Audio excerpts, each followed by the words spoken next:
Una machkoramit Scala music. lelelele DJ Lee una baby wangu uyapa juze neni ndiwe wandinoda maiwe wanangu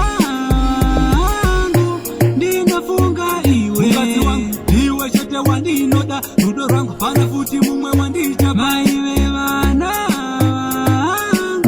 ndinofunga iwe kukokasa newe mudiwa wangu that's why shamari ndakalimita maiwe wanangu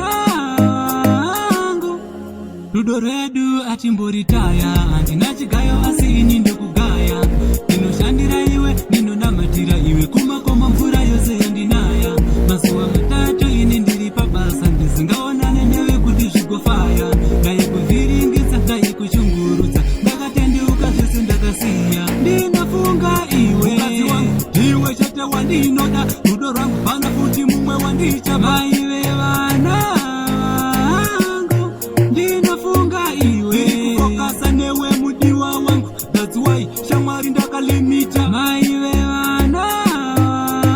ndiwe wakaita kuti zvifaye ndiwe wakandibuditsa mugota ndiwe wakaita kuti ndinzi baba ndiwe wakaita ndende kubasa ndiwe wakaita ndigerwe zuda ndiwe wakaita mamonzi gogo ndiwe wakabatanidza ukama ndiwe wakaita kuti ndisiye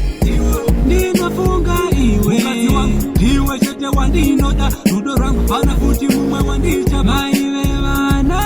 vanangu ndinofunga iwe kukokasa newe mudiwa wangu that's why shamwari ndakalimita maive vanangu